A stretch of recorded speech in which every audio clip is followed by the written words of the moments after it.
नमस्कार दोस्तों, एक बार फिर स्वागत है आपका ऑडियो बुक समरी चैनल पर।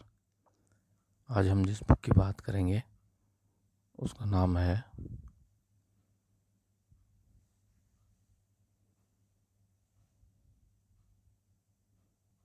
लेट्स टॉक मनी की बुक समरी को हिंदी में जानेंगे।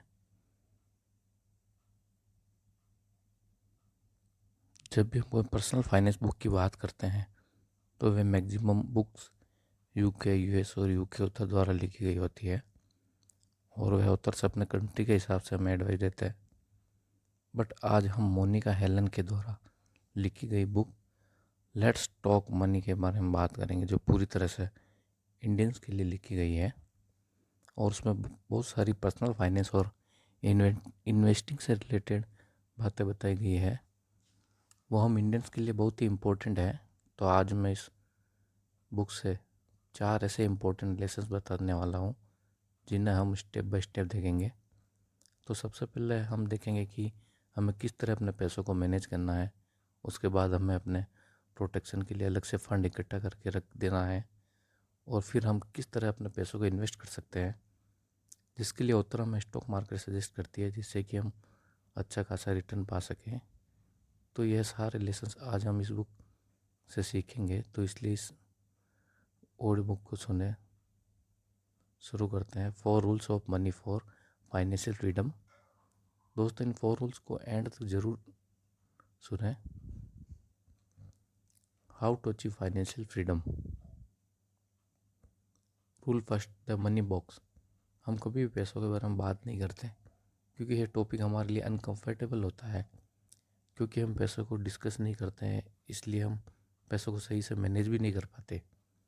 इसलिए ऑथर हमें सजेस्ट करती है कि हमें हमारी फाइनेंशियल लाइफ को एक मनी बॉक्स की तरह ट्रीट करना है और इस मनी बॉक्स में जो आप अपनी इनकम कमाते हो, अब वह जॉब करके कमाते हो या फिर आपका कोई बिजनेस है, उस इनकम को आपको अपने मनी बॉक्स में डालना है और उस मनी बॉक्स से आप अपने खर्चे के लिए जो चाहिए वो खर्च करोगे और वही मनी बॉक्स आपके फ्यूचर में इन्वेस्टमेंट और इमरजेंसी के लिए भी काम आएगा। आपने बहुत से लोगों से सुना होगा कि वे अक्सर ये बोलते हैं कि उन्हें पता ही नहीं रहता कि उनके पैसे कहाँ चले जाते हैं और मेरे पास तो कुछ भी पैसा सेव नहीं है, ऐसा लोग बोलते हैं। इसलिए ऑथर बोलते हैं कि हर इंसान के पास पैसों को सेव करने की अपॉर्चुनिटी होती है। वह चाहे सब्जी बेचने वाले हो या फिर कोई बिजनेस टाइकून जो बड़ी सी गाड़ी चलाता हो, बस हमें सही नज़रिए से देखना होता है कि हम पैसों के साथ कैसे बिहेव करते हैं। इसलिए इस प्रॉब्लम के सॉल्यूशन के लिए ऑथर हमें 3 तरह के मनी बॉक्स को क्रिएट करने को बोलते हैं। हमें उन्हें 3 अलग अलग नाम देते हैं। Create 3 types of money box. Income account, spended account, invested account. जैसे कि इनके नाम से ही पता चल रहा है, इनकम अकाउंट, इस बुक में हम अपनी सैलरी से, इस बॉक्स में हम अपनी सैलरी से या फिर बिजनेस से जो भी इनकम हो रही है वह हम इसमें डालेंगे। ना केवल सैलरी, आपको साल के जितने भी बोनस मिलते हैं या फिर आपको अपने पेरेंट्स या रिलेटिव से जो भी गिफ्ट के रूप में पैसे मिलते हैं या फिर आपकी कोई एफडी मैच्योर हो गई है और अगर आपने कोई प्रॉपर्टी रेंट पर देख रखी है, उससे अगर आपको कोई रेंट आता है या फिर किसी स्टॉक्स या म्यूचुअल फंड से आपको डिविडेंड आ रहा है या फिर आपने किसी दोस्त को पैसा दे रखे थे, वह आपको पैसा लौटा देता है, तो इन सब से जो भी पैसा हमारे पास आता है वह सारा पैसा हम अपने इनकम अकाउंट में डालेंगे। अब उसमें से आपके महीने खर्चा जितना भी है उस सारे अकाउंट को हम अपने दूसरे बॉक्स स्पेंडेड अकाउंट में डालेंगे। स्पेंडेड अकाउंट, मान लो कि आपकी मंथली इनकम 1 लाख रुपए है, तो वह 1 लाख रुपए आपके इनकम अकाउंट में आएंगे और आपके एक महीने का खर्चा 60,000 है, तो जैसे ही आपके अकाउंट में 1 लाख RS आएंगे उस वक्त आपको उसमें से 60,000 अपने स्पेंडेड अकाउंट में डाल देने हैं।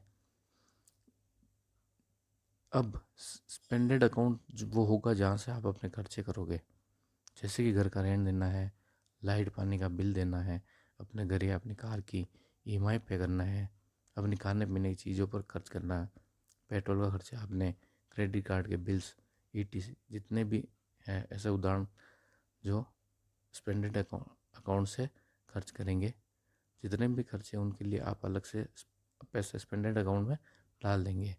और अब इसके बाद जो पैसा बचेगा, जैसे कि आपकी इनकम 1 लाख RS है और आपका खर्चा हुआ 60,000, तो आपके इनकम अकाउंट में बचेंगे 40,000, 40,000। जो आपको बचे हुए 40,000 RS को अपने तीसरे बॉक्स जो कि इन्वेस्टेड अकाउंट, उसमें डाल देना है। और आप अपने इनकम अकाउंट में केवल मिनिमम बैलेंस ही रखेंगे, थर्ड इन्वेस्टेड अकाउंट।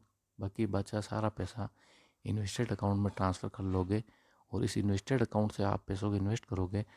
अब चाहे आप इन पैसों को स्टॉक्स में लगाओ या बॉन्ड्स में लगाओ या फिर म्यूचुअल फंड्स खरीदो या फिर अपने लिए कोई इमरजेंसी फंड क्रिएट करोगे, वह सारी चीज़ें आप इस इन्वेस्टेड अकाउंट से करोगे।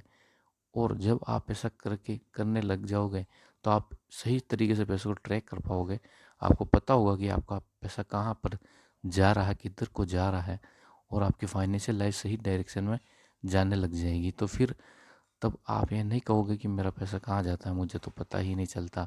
और ऐसा करना स्टार्ट में हो सकता है कि आपको थोड़ा डिफ़िकल्ट लगे, बट जब आप इन सबको सही से मैनेज करने लग जाओगे तब आप देखोगे कि आप कितना सेविंग्स करने लग गए हैं। सेकंड, और ना केवल सेविंग्स, आप फालतू जगहों पर भी खर्चा करना बंद कर चुके होंगे। ये एक अच्छी हैबिट्स हो जाएगी। Second, emergencies need a fund. उतर बोलती keeping money ready for an emergency is important. Not only do you not have to worry about the money when you need it, but it also free up money for long term investment.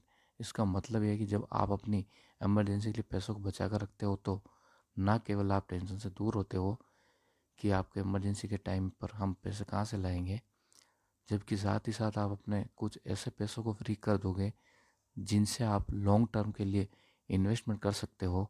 क्योंकि बहुत से ऐसे लोग होते हैं जो लाखों रुपए अपने सेविंग अकाउंट में रख देते हैं जहाँ पर उन्हें बहुत ही बेकार सा रिटर्न मिलता है। और अगर उनसे पूछा भी जाए कि आप ऐसा क्यों करते हो तो उनका जवाब होगा कि ये पैसा हमारी इमरजेंसी फंड में पड़ा है, इमरजेंसी में काम आएगा।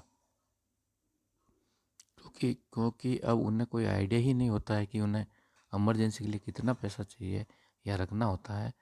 तो वो बस अपने सारे पैसों को ही रख देते हैं, जबकि उन्हें केवल जितनी ज़रूरत इमरजेंसी में पड़ सकती है उतना ही रखना है। बाकी पैसों को उन्हें काम पर लगाना है, यानी कि इन्वेस्ट करना है। अब सवाल आता है कि इमरजेंसी होती क्या है और उनसे कैसे डील किया जाए। ऑथर के अकॉर्डिंग इमरजेंसी सेकंड की तरह होती है। There are 2 types of emergency. 2 तरह की होती है, प्लान इवेंट्स, अनप्लान इवेंट्स। आप अपनी कार के बारे में सोचा, आपको पता है कि आपकी कार की सर्विस ड्यू चल रही है, तो कार की सर्विस में पैसा लगने वाला है और अगले 7 से 8 सालों में आपको एक नई कार की भी ज़रूरत पड़ेगी। तो ये सारे चीज़ें प्लान है। और हमारी लाइफ में बहुत सारे प्लान एक्सपेंसेस होते हैं, जैसे कार खरीदना अपने नए घर के लिए, डाउन पेमेंट रखना, या फिर किसी फॉरेन कंट्री में हॉलिडे के लिए जाना। तो ये सारी चीज़ें हमें ये पता होती है कि फ्यूचर में इन चीज़ों पर खर्चा होने वाला है। बट इसके अलावा हमारी लाइफ में कुछ ऐसे एक्सपेंसेस आ जाते हैं जिनसे बारे में हमने कोई प्लानिंग ही नहीं की होती है, जैसे कि अपनी कार का एक्सीडेंट हो जाना, अचानक से कोई ऐसी बीमारी आ जाना या जिस पर काफ़ी खर्चा हो जाए, या किसी कारण से आपका बॉस आपको जॉब से निकाल दे, या फिर जैसे 2020 का पेंडेमिक जैसी सिचुएशन जिसके लिए शायद कोई भी तैयार नहीं था। तो ये सारे इवेंट्स अनप्लान्ड होते हैं और इसी कारण से हमें इमरजेंसी फंड की नीड होती है। और इस फंड को आप केवल अनप्लान इवेंट में ही काम में ले सकते हो, इसके अलावा उन्हें आपको हाथ भी नहीं लगाना है। अब यह सवाल आता है कि हम कितना फंड इमरजेंसी के लिए रखें। तो आप 6 महीने से लेकर 2 साल तक का इमरजेंसी फंड अपने लिए अलग से रख सकते हो। बट ये सब आपके पर्सनल सिचुएशन पर डिपेंड करता है कि आपको कितना फंड रखना चाहिए।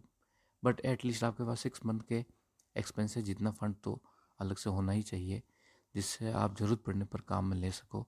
Building your protection. जब भी हमें वायरल फीवर होता है तो उस वक्त हम अपनी कॉस्ट के बारे में ज़्यादा नहीं सोचते हैं, क्योंकि हमें पता है कि उसमें ज़्यादा खर्चा नहीं होने वाला है और उतना तो हम अफोर्ड ही कर लेंगे।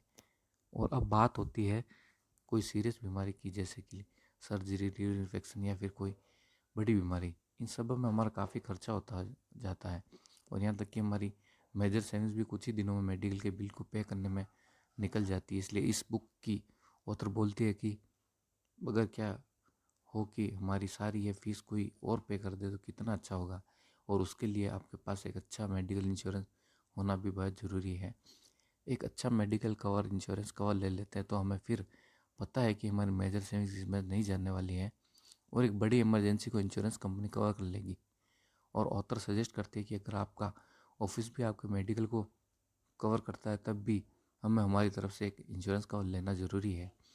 ऑथर बोलती है कि हमें मेडिकल कवर के साथ साथ एक लाइफ कवर इंश्योरेंस भी साथ में ले लेना चाहिए, क्योंकि कल ना आपको कुछ हो जाए तो आपकी फैमिली को एक इंश्योरेंस कवर मिल जाएगा। और अगर आप घर में अकेले पैसे कमाने वाले हो तो फिर तो लाइफ कवर आपके लिए बिल्कुल ज़रूरी होता है।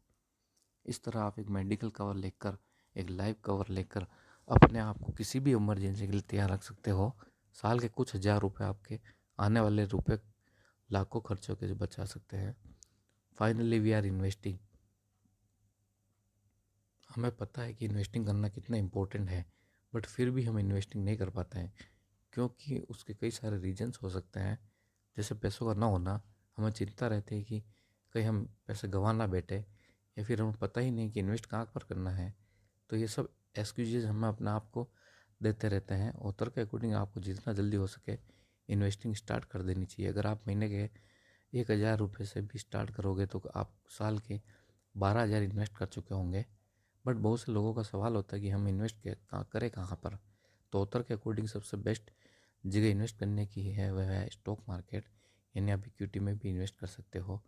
बट जब आप शेयर मार्केट की बात आती है तो लोगों को ये परसेप्शन बना हुआ है कि स्टॉक मार्केट तो एक गैम्बलिंग है, जिसमें आपका लक चला तो आप अमीर नहीं तो नहीं चला तो आप बर्बाद। बट यह अप्रोच सही नहीं है। स्टॉक मार्केट कोई इंस्टेंट नूडल्स बनाने वाला काम नहीं है, जबकि यह तो एक ऐसी डिश है जिसे आप धीरे धीरे पकाते हो और उसका स्वाद लेते चले जाते हो।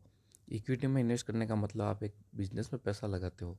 तो ये काम कैसे करता है, इसके लिए हम एक डिटेल्स एग्जाम्पल से उसे समझते हैं। मान लो आपका एक दोस्त है जिसका नाम है राहुल। राहुल दिल्ली में रहता है और वह दिल्ली में सबसे बेस्ट बर्गर बनाता है। बट उसकी एक छोटी सी स्टॉल है जिसमें वो बर्गर बेचता है और काफ़ी लोग उसका बर्गर खाने आते हैं। तो अब राहुल सोचता है कि उसे अपना बिजनेस को और बढ़ाना चाहिए, तो वह दिल्ली कुछ और एरियाज़ में भी अपनी 5 नई शॉप ओपन करता है। क्योंकि अब उसने अपना बिजनेस बढ़ा लिया है तो उसके एक्सपेंसेस भी बढ़ गए हैं। उसे अब रेंट देना पड़ता है, नए नए लोगों को हायर करना पड़ता है। इसके लिए उसे 30 लाख आरएस की ज़रूरत है। चाहे वह तो बैंक से लोन ले सकता है। अब आपको उसका बिजनेस काफ़ी अच्छा लग रहा है तो आप उसके बिजनेस में पैसा इन्वेस्ट करना चाहते हो, तो आप अपने साथ 3 और दोस्तों को भी राहुल के बिजनेस में इन्वेस्ट करने के लिए मना लेते हो। तो आप और आपके 3 दोस्त मिलकर राहुल के बिजनेस में 5 लाख रुपए पर पर्सन इन्वेस्ट करते हैं, यानी कि आप 4 ने मिलकर टोटल 20 लाख रुपया राहुल के बिजनेस में इन्वेस्ट किए हैं और राहुल खुद 10 लाख इन्वेस्ट करता है। अब अगर हम सबका एक एक शेयर काउंट कर ले तो आप 4 को एक एक शेयर मिलता है। और जैसे कि राहुल ने आप लोगों से डबल इन्वेस्ट किया है तो राहुल को 2 शेयर उस बिज़नेस में मिलते हैं। तो इस तरह हम उस बिज़नेस के टोटल 6 शेयर हो जाते हैं। अब साल के एंड में उस बिज़नेस से टोटल 12 लाख का प्रॉफिट होता है। तो हर एक शेयर का प्रॉफिट होता है 2 लाख रुपए। अब आप लोग उस प्रॉफिट को नहीं लेते हो और वापस से उसी बिज़नेस में री इन्वेस्ट कर देते हो और दिल्ली में और भी नए नए शॉप्स को ओपन कर देते हो और दूसरे साल का प्रॉफिट होता है 20 लाख रुपए। अब आपका एक दोस्त विदेश जा रहा है तो वह अपना हिस्सा बेचना चाहता है। अब उसने 5 लाख आरएस उस बिज़नेस में लगाए थे, तो अब उसे 5 लाख ही आरएस मिलेंगे या उससे ज़्यादा। ऑब्वियस है कि बिजनेस ने अच्छा प्रॉफिट अर्न किया है तो उसे ज़्यादा ही पैसे मिलेंगे। तो आप कैलकुलेट करते हो, आप उसके हिस्से के लिए उसे 15 लाख आरएस तो दे देते हो। यानी कि आपके दोस्त ने लगाए थे 5 लाख रुपए और उसे टोटल मिले 15 लाख रुपए। यानी कि आपके दोस्त ने 10 लाख का प्रॉफिट कमाया उस बिज़नेस से। अब आप उस बिज़नेस में टोटल 4 पार्टनर बचते हो और आप सब लोग सोचते हो कि हमें उस बिज़नेस को अब दिल्ली में नहीं रखना है बल्कि बाकी मेट्रो सिटीज़ में भी उसे एक्सपांड करना है। उसके लिए आपको 10 करोड़ रुपए की ज़रूरत है। तो अब आप लोगों के पास अगेन सेकंड ऑप्शन आता है, या तो आप बैंक से लोन ले सकते हो या फिर चाहो तो उस कंपनी को लिस्ट कर सकते हो। यानी कि जब आपकी कंपनी लिस्ट हो जाएगी तो कोई भी आपकी कंपनी का एक शेयर खरीद सकता है। और अब जो आपके एक शेयर का प्राइस था 5 लाख आरएस वह नहीं रहेगा। आप उसे छोटे छोटे हिस्सों में डिवाइड कर दोगे, जैसे कि 10 रुपये 20 रुपये इस तरह।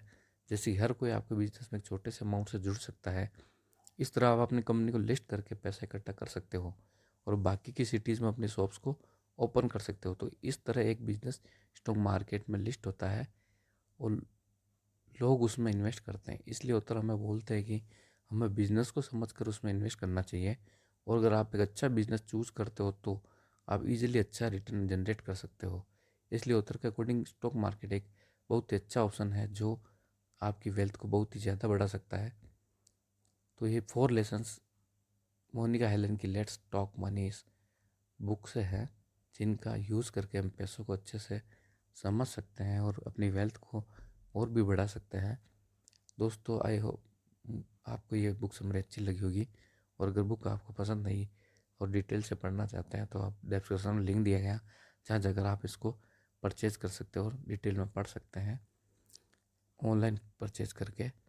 और अगर आपको भी छोटी छोटी सेविंग्स करनी है और स्टॉक मार्केट में इन्वेस्ट करना है तो डिस्क्रिप्शन में लिंक दिया गया है, जाकर आप फ्री में डीमैट अकाउंट ओपन करके इसकी शुरुआत कर सकते हो। धन्यवाद दोस्तों।